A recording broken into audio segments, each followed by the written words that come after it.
আপনি 1 লাখ কম দেন, 8 লাখ দেন। আচ্ছা দেখিচ্ছি এখন। আচ্ছা শেষ সময়েও বিক্রি হলো না 30 মণ ওজনের বাহাদুর। অনেক শখ করে রবিউল করিম বড় করেছিল বাহাদুরকে, ভালো দাম পাবে সেই আশায়। বগুড়ার হাটগুলোর মধ্যে সবচেয়ে বড় গরু এই বাহাদুর।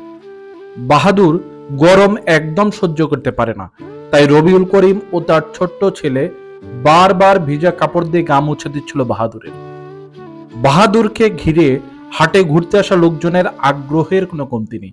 কেউ সেলফি তুলছে, কেউ ভিডিও করে চলে যাচ্ছে, দাম হাঁকাচ্ছে না কেউ। এই বাংলাদেশে 1.5 কোটি টাকা দিয়ে বংশমর্যাদা সম্পন্ন গরু কেনার লোক আছে, 15 লাখ টাকা দিয়ে ছাগল কেনারও লোক আছে, কিন্তু প্রান্তিক খামারি রবিউলের গরু কেনার লোক একটিও নেই। তবে কি বড় বড় এগ্রো খামারের ভিড়ে হারিয়ে যাবে ক্ষুদ্র খামারি রবিউল? আসসালামু আলাইকুম। ওয়ালাইকুম আসসালাম। আপনার নাম কি? রবিউল করিম।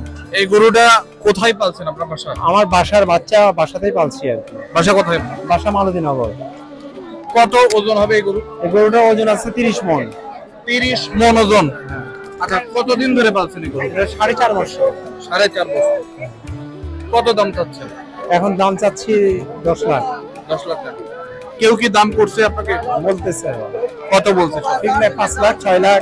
এটা কি এই হাটে প্রথম তুলছেন না অন্য হাটে? হ্যাঁ, এর আগের হাটে নিয়েছিলাম। এর আগে বিক্রি হয়নি? না কত মানে 10 লাখ হলে আপনি বিক্রি করবেন? না, আমি 7 লাখ হলে বিক্রি করব। 7 লাখ হলে বিক্রি।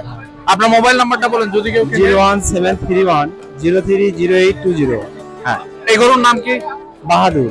বাহাদুর। বাহাদুর কি খাইছে? এই গবাদি পশুর যে ন্যাচারাল খাবার, প্রাকৃতিক খাবারগুলোই একে খাওয়াইছে। কোন স্টেরয়েড বা ইনজেকশন এই ধরনের কিছু দেওয়া আছে? স্টেরয়েড বা কোনো কিছু, এর ব্লাড পরীক্ষায় যদি কেউ পায় তাহলে আমার এই পশুটা তাকে ফিরিয়ে দিব। তাকে ফ্রি দিয়ে দেবেন? ফিরিয়ে দিব। আচ্ছা, আপনি আর কয়টা গরু পালছেন? এইটা আরেকটা গরু আছে আমার ছোট শাহিওয়াল।